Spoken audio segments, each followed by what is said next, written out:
house. And Hi, you are? hi Miles.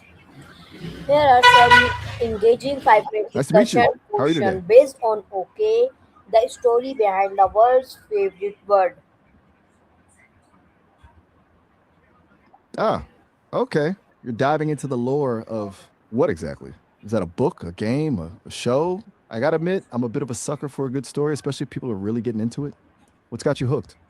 Why do you think the word OK become the so universally accepted across different language and cultures? Hmm, that's a really good question. It's kind of wild how okay just stuck, you know? I've heard a couple theories.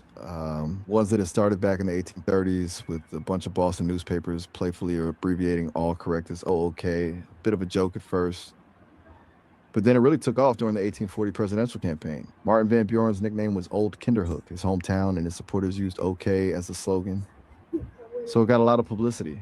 And then it How just does the history of traveled. I OK think show part of the why. power of trends, humor, or mistakes in shaping language? Okay, now you're talking. Pokemon, huh? That's a whole different level of cultural impact. You're right to bring that up because it's a really fascinating case study. The whole thing started with the mistranslation, right? The creator, Satoshi Tajiri, originally wanted to call it Pocket Monsters, a pretty straightforward name. But the localization team kind of stumbled into Pokemon. It wasn't intentional. And then it just exploded. It really shows how a happy accident or a mistake, if you want to call it that, paired with a seriously well Can executed you think trend of can change modern language. slang or internet words today that might become as global as OK, why or why not? Ooh, that's a tough one. It's hard to predict those things, right? A lot of slang feels super specific to a platform or a generation. But hmm, I'm gonna go with Riz.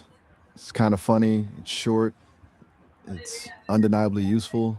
Describing effortless charm.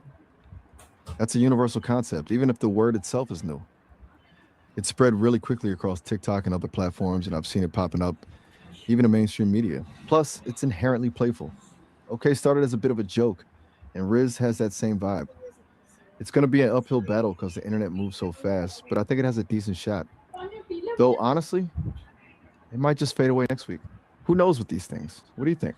Is there anything else that feels like it has that potential? How would communicate change if we didn't have simple, flexible words like OK? That's a really interesting thought experiment. If we didn't have something like okay, things would get verbose probably. We'd have to constantly like qualify everything, be super specific. Instead of a quick, okay, I'll meet you at 5, it'd be, yes, I confirm that I will be present at the designated meeting location at the time of 5 p.m.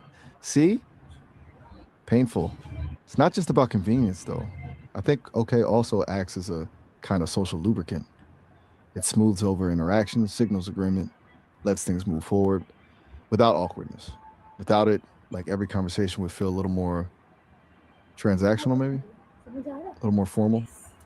It's kind of amazing how much work a single little word does. It's kind of like the duct tape of Do you communication think holds OK everything has the together. same meaning Oh, in hey, quick every situation, or does context change its tone? Share examples. heads up. All right, that's a really good point. Definitely.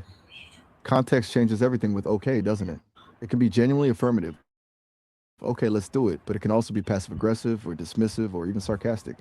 You could say okay with a really drawn out tone and it completely flips the meaning. I think the flexibility is